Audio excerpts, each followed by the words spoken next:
Hi guys, welcome. Today we're going to be discussing what is load balancing, because that's kind of a question we sometimes get asked, right? What is load balancing? Load balancing is a term used to describe a device and its ability to effectively and efficiently distribute traffic across a group of servers. These are also known as RIPs. Yeah, if you watched my last video, it'd be in there. Real IPs, as we like to call it, load balancer, for our back-end servers or back-end servers. Yeah. So they come in on our VIP, and we distribute them to the servers. Yeah. Load balancers themselves can be hardware. Get a hardware load balancer if you want to stick it in your own infrastructure, and you can get virtual if you want to stick it in your virtual infrastructure. Yeah. Typically, all they're doing is trying to improve application availability. Whatever it is, whether it's a web server or whether it's, an application server, we're just trying to give it some high availability. We're trying to improve the responsiveness. We're trying to prevent the server from becoming overloaded. Yeah, so it's no good having one server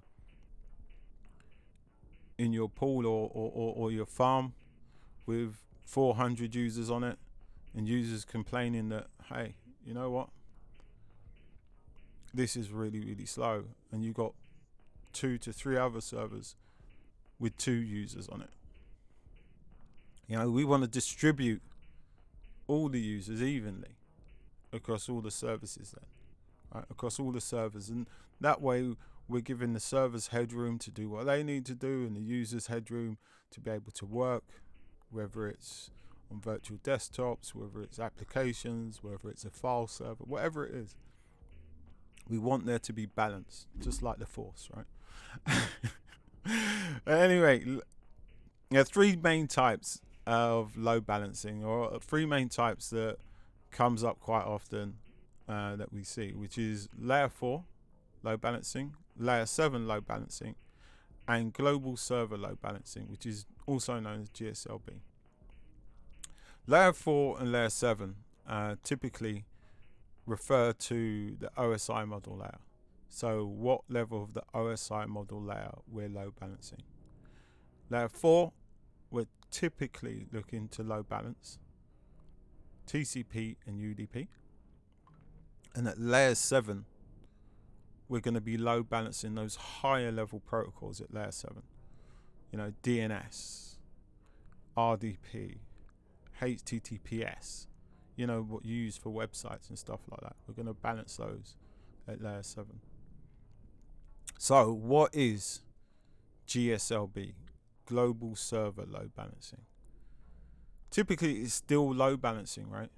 So maybe we've got multiple sites and we've got servers situated for remote access or whatever it is at multiple sites.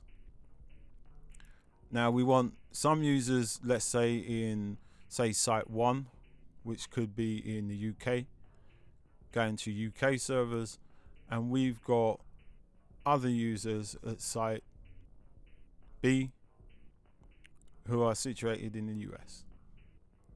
Now, the utilizing GSLB, what we're able to do is load balance those users to go to the right destination.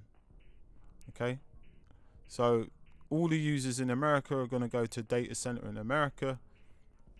All the users in the UK are going to go to the UK servers. But in the event that our remote users still need to get in,